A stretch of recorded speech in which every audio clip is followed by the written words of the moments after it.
Hello, my dear students. I warmly welcome you to CR Digital Classes. Okay, so in this lecture, we are going to discussing problem based on the inverse interpolation. Okay, so in the previous lecture, we discussed the derivation of the Aiken scheme and Nivelle scheme. Now, in this lecture, we are going to discussing problem based on those schemes. Okay, so let's see the statement of the problem. If y1 is equal to 4, y suffix 3 is equal to 12, y suffix 4 is equal to 19 and y suffix x is equal to 7, then find this small x value. Find that x value. Okay, what are the methods to find x values? Is by using Aiken scheme and Nivelle scheme. By using Aiken scheme, Nivelle scheme. So you can see this problem we already discussed in the Lagrange's interpolation formula. Okay, problem based on the Lagrange's interpolation formula. Along with the two problems based on the Lagrange's interpolation formula, we also discussed the same question where we find that x is equal to 1.87. X is equal to approximately 1.87, and also we derived that y is equal to x square plus 3. I think. Okay, x square plus 3 is the function. Now the same x value we are also going to derive that by using the Aiken scheme and Nivelle scheme. Previous derivation లోనే మనం చూసాం ఎలా ఉంటాయి elevations అనేవి Aiken scheme కి Nivelle scheme కి. So now you can see we can start the solution. Given data is okay. So y1 is equal to 4, y3 is equal to 12 and y4 is equal to 19 and y suffix x is equal to 7. Okay, so this is the given data. దీన్ని మనం table format లో కూడా రాసుకోవచ్చు. Okay, ఇక్కడ x values అంటే ఏంటి? ఈ suffix values లో అన్ని మనకి ఏంటంటే x values. Okay, suffix values అన్ని మనకి x values.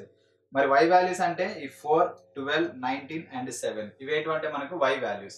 So therefore now we can write the given data as x0 is equal to 1. First suffix value ఏంటి అక్కడ మనకు 1 కాబట్టి x0 is equal to 1, x1 is equal to 3, x2 is equal to 4. ఇక్కడ మనకు actual గా ఇది x4 ఉండాలి. x4 place లో మనకి ఏముంది? స్మాల్ x ఉంది. ఆ స్మాల్ x వాల్యూ మనం ఇప్పుడు ఫైండ్ అవుట్ చేయాలి. Okay, that small x value we have to find out now. So therefore similarly y0 value for the x0 corresponding y0 value is 4, y1 value is 12 and y2 value is 19 and actually it is y4, but for x if you take x it will become y is equal to 7. Okay, so inverse interpolation అని చెప్తున్నాం కదా. Inverse interpolation అంటే y value ఇచ్చాడు, ఇక్కడ y is equal to 7 ఇచ్చాడు. Inverse లో మనం ఏం ఫైండ్ అవుట్ చేయాలి? దాని కరెస్పాండింగ్ వాల్యూ అయిన x వాల్యూని ఫైండ్ అవుట్ చేయాలి. Okay, so that is the method of inverse interpolation. ఆ ఇన్వర్స్ ఇంటర్పోలేషన్ లో ఏ స్కీమ్ వాడుతున్నాం అంటే first by using Aiken scheme. First one is the Aiken scheme. For the short answer purpose, these two schemes are very important. Okay, to get the x value we have to apply inverse interpolation to Aiken's method. Okay, we have to apply that inverse interpolation for the Aiken's method or Aiken scheme. So we get the first approximation. Aiken scheme అనగానే మనకి ఏమొస్తాయి? Approximations కదా. Consider 2 points. First approximation లో we can consider 2 points. First one is x0 y0, second one is x1 y1. So therefore x0 y0 is equal to 1 comma 4 from the given data and x1 y1 is 3 comma 12 from the given data. And then formula for the first approximation is delta suffix 01 of y. Don't get confused, we are doing Aiken scheme. Aiken scheme లో మనకి ఏంటంటే suffix 0 నుంచి start అవుతుంది, 01. Okay, so therefore delta 01 into x place లో inverse interpolation కదా ఇది y. Actual గా ఈ Aiken స్కీము Nivelle స్కీమ్ అనేవి ఇన్వర్స్ ఇంటర్పోలేషన్ కి అప్లై కావు. అవి జనరల్ న్యూటన్ డివైడెడ్ ఇన్వర్స్ కి ఫైండ్ అవుట్ చేసాం. కాకపోతే ఏంటంటే ఇన్వర్స్ ఇంటర్పోలేషన్ అనే కాన్సెప్ట్ లో వీటిని మనం ఇంటర్ఫియర్ చేసాం. ఓకే, అంటే ఓకే ఫర్ ఎగ్జాంపుల్ అక్కడ x ఉంది కదా, x ప్లేస్ లో y సబ్స్టిట్యూట్ చేస్తే పాసిబుల్ అవుతుందా లేదని క్రాస్ చెక్ చేశారు, సక్సెస్ అయింది. మనం చూసుకుంటాం. మంత్రి మల్లారెడ్డి అంటాడు కదా, కష్టపడ్డా, బోర్వెల్ నడిపించిన, పాలు అమ్మిన, సక్సెస్ అయినా అని. సో వాళ్ళు కూడా అట్లా అన్ని చేసి ఇట్లా సక్సెస్ అయ్యారు అనమాట. సక్సెస్ అయినాక మనం చదువుకుంటున్నాం. So therefore delta 01 of y is equal to 1 by y1 minus y0 into x0 y0 minus y x1 y1 minus y. So after that is the formula. Just మనం వాల్యూస్ ని interchange చేసాం. Original ఫార్ములానేమో ఇక్కడ x ఉంటుంది original ఫార్ములాలో, ఇక్కడ కూడా x లే వస్తాయి మనకు అన్ని. కానీ ఇంటర్చేంజ్ చేసాం, ఇన్వర్స్ ఇంటర్పోలేషన్ కాబట్టి మనం ఇంటర్చేంజ్ చేసాం కాబట్టి సో దేర్ ఫోర్ మనకు ఆ వాల్యూస్ వచ్చేసాయి. So that is the formula. ఆ ఫార్ములాలో now substitute the corresponding value, substituting the corresponding values from equation number 1. Okay, so in below equation then we get that first approximation del suffix 01 of y is equal to 1 by, okay, y1 minus y0, 12 minus 4 into this one is x0, x0 is 1 and y0 minus y, okay, y0 minus y means 4 minus 7, this one is x1, x1 minus y2 minus, so therefore y2 minus y means 12 minus 7. So వాటిని simplify చేసుకుంటాం, debt find out చేసుకుంటే 1 into 5 minus 3 into 3, so 5 plus 3 into 3 అంటే 9, so therefore మీకు 14/8, 14/8 ని మీరు calculate చేస్తే మీకు ఎంత వస్తుంది, అప్రాక్సిమేట్ గా 1.75 వాల్యూ, ఒక రియల్ నెంబర్ వస్తుంది మీకు 1.75. సో therefore ఫస్ట్ అప్రాక్సిమేషన్ దేనికి, ఆ ఫంక్షన్ y వాల్యూకి మనకి ఏంటంటే 1.75. నెక్స్ట్ సెకండ్, ఫస్ట్ అప్రాక్సిమేషన్ లోనే సెకండ్ వాల్యూ ఏంటి, del suffix 02. Okay, so therefore next ఇక్కడ x2, y2 తీసుకుంటాం, నెక్స్ట్ పాయింట్ యాడ్ అవుతుంది, x1 y1 ని ఇగ్నోర్ చేస్తాం, x0 x1, ఇక్కడ మనకి ఏంటంటే x0 y0, x2 y2 value తీసుకుంటాం. సో దేర్ ఫోర్ ఆ వాల్యూస్ ని సబ్స్టిట్యూట్ చేస్తాం ఫార్ములాలో. So then you will get second, first approximation లో second value del suffix 02 into y is equal to 1.60.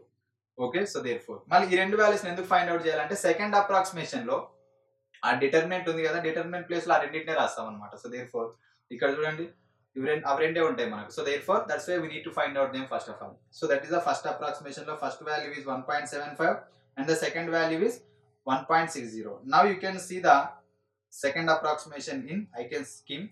ఇక్కడ 3 values x0 x1 x2. so therefore then the first value is delta 012.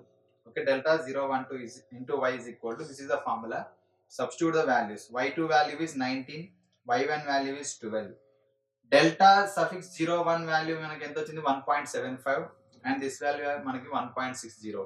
So ఇక్కడ y1 minus 7, 12 minus 7 and 19 minus 7, so వాటిని మీరు simplify చేసుకుంటే మీకు ఎంత వస్తుంది 13/7. 13/7 మీకు ఎంత వస్తుంది అంటే delta 01 is equal to up to 5 decimal places మనకు 1.85714. సో ఆ వాల్యూని మనము అప్ టు 3 డెసిమల్ ప్లేసెస్ కి రాస్తే del suffix 012 y is equal to 1.857. So now by Eiken's scheme the value of small x is, so therefore 1.857. ఎందుకంటే మనకు ఇక్కడ values 3 values, noun values 3 నే ఉన్నాయి. మీరు గివెన్ టేబుల్ అబ్జర్వ్ చేస్తే నౌన్ వాల్యూస్ మనకు y వాల్యూస్, నౌన్ వాల్యూస్ మనకు 3 నే ఉన్నాయి కాబట్టి మనకు సెకండ్ అప్రాక్సిమేషన్ వరకు వస్తుంది, అంటే సెకండ్ డివైడ్ డిఫరెన్స్ అనుకోండి సింపుల్ గా. ఒకవేళ ఇంకొక వాల్యూ ఉంటే మనకు థర్డ్ డివైడ్ డిఫరెన్స్ వచ్చేది, కానీ ఇక్కడ 3 వాల్యూస్ ఉన్నాయి కాబట్టి మనకు సెకండ్ డివైడ్ డిఫరెన్స్. సో దాని నుంచి మనకు ఫస్ట్ ఇది వాల్యూ 1.75, 1.60, ఇది మనకి ఏమొచ్చేసింది 1.857. వాటినే మనం టేబుల్ ఫార్మాట్ లో రాస్తాం. సో దేర్ ఫోర్ దాని నుంచి మనం ఏమని చెప్తాం, X value by Eiken's scheme మనం ఏమని చెప్తాం అంటే ఎక్స్ వాల్యూ మనకి ఏదైతే సెకండ్ దాంట్లో వచ్చేస్తుంది కదా, ఆ వాల్యూనే మనం ఏమని చెప్పేస్తాం అంటే that is called as X value, that is x is equal to 1.857. So that is the value of small X by using the Eiken's scheme. Same ఇంతకుముందు మనం ప్రాబ్లం లో కూడా మనకి అదే వచ్చింది. ఓకే, అప్రాక్సిమేట్ గా. నెక్స్ట్ నివేలి స్కీమ్ చూడండి. నివేలి scheme ఎలా వచ్చింది, by some modifications on Eiken's scheme. So therefore first approximation del suffix 01 of y is same as Eiken's scheme. ఇక్కడ కూడా మనకు ఫస్ట్ వాల్యూ del suffix 01 కాబట్టి ఇక్కడ మళ్ళీ చేయాల్సిన అవసరం లేదు. మీకు ఒకవేళ టైం ఉంటే you can do the same process as we did in the Eiken's scheme. So there also we can get delta of 0 of 1 of y is equal to 1.75. ఇక్కడ చేంజ్ అయ్యేది ఏంటంటే second value in first approximation del 12, ఇక్కడ అక్కడేమో del 02 ఉండే. Okay, Eiken's scheme లో ఏముండే del 02 ఉండే, ఇక్కడ 12 వచ్చింది అనమాట. అంటే ఇక్కడ ఏం యూజ్ చేస్తాం మనం, x1, y1, x2, y2 అనే 2 పాయింట్స్ ని యూజ్ చేస్తాం. So therefore 1/y2 minus y1 by x1, y1 minus y, x2, y2 minus y. Formula ఏం చేంజ్ అవ్వదు, just values, corresponding values change అవుతాయి. Substitute the corresponding values from equation number 1 in above equation, then we get, so therefore del 1 to of y is equal to 1 by 19 minus 12. So those are values. So therefore del 1 to of y is equal to 2.286.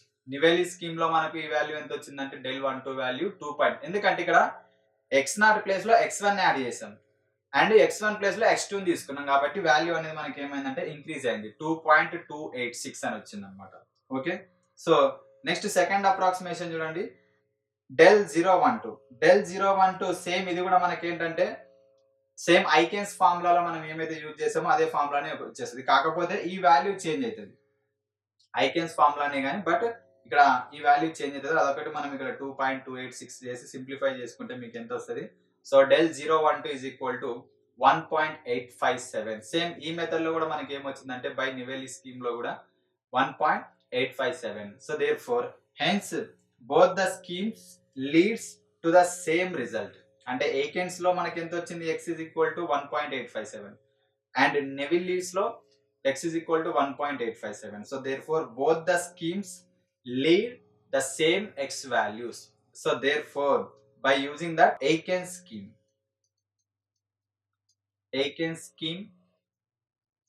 and Nivelle scheme మనం ఏమని చెప్పేసామంటే by using the inverse interpolation, so small x is equal to 1.857 is the approximation value for small x. Then whenever you substitute this value, y suffix of x is equal to 7 అవ్వాలి. కాకపోతే అక్కడ మనకు function ఏంటంటే y is equal to మనకు x square plus 3 అని ఉంటుంది. Okay, so original value ఏంటంటే x value 2, original x value ఏంటంటే 2, బట్ ఇన్వర్స్ ఇంటర్పోలేషన్ యూజ్ చేసుకొని మనం ఏంటంటే అప్రాక్సిమేట్ వాల్యూస్, ఈ అప్రాక్సిమేట్ వాల్యూస్ మనకి x is equal to ఎంత వచ్చింది? 1.857. It is approximately equal to 2 అని చెప్తాం. సో దేర్ఫోర్ ఈ x is equal to 1.857 లో సబ్స్టిట్యూట్ చేసుకుంటే మీకు అప్రాక్సిమేట్లీ 7 వస్తుంది. అదే మీరు ఒరిజినల్ గా 2 సబ్స్టిట్యూట్ చేశారనుకోండి, 2 స్క్వేర్ ప్లస్ 3 సబ్స్టిట్యూట్ చేస్తే మీకు ఎంత వస్తుంది? 7 వస్తుంది. ఓకే, బట్ విత్ అది ఒరిజినల్ వాల్యూ. బట్ ఈ schemes Aitken scheme, Neville scheme ద్వారా ఫైండ్ అవుట్ చేసిన స్మాల్ ఎక్స్ వాల్యూ సబ్స్టిట్యూట్ చేస్తే మీకు అప్రాక్సిమేట్లీ 7 వస్తుంది. So therefore this is the use of the Aitken scheme and Neville scheme. Okay, for the short answer purpose of these two schemes are very important. అంటే మీకు రెండు కలిపి అడిగాడు, different గా కూడా అడగొచ్చు. Okay, derive the find the x value in inverse interpolation by using Aiken scheme or Nivelle scheme. ఏది ఇచ్చినా కానీ మీరు formula important, process important and you have to mention this table. Okay, so ఇదేంటి మీకు del suffix 01 value. Okay, and ఇది మీకు ఏంటి del suffix 12 value and ఇదేంటి మీకు del suffix 012 value. Okay, so ఇలా మెన్షన్ చేస్తే సరిపోద్ది. సో ఎండింగ్ ఇది ఇవ్వాలన్నమాట. ఒకవేళ 2 మెథడ్స్ అడిగినప్పుడు సేమ్ రిజల్ట్స్ వస్తే అలా ఎండింగ్ ఇవ్వాలి, ఓన్లీ 1 మెథడ్ అడిగినప్పుడు నో నీడ్. సో దేర్ఫోర్ ఈజీగానే ఉంది కదా, మనకు ఇన్వర్స్ ఇంటర్పోలేషన్ అయినా కూడా మనకు ఈజీగానే ఉంటుంది. So therefore this is the process. Okay, so this is the total explanation of this problem. Okay, so I hope you understood this problem very well. In the next lecture we are coming with another interesting method. Okay, so make a perfect practice, prepare well. Until bye, thank you.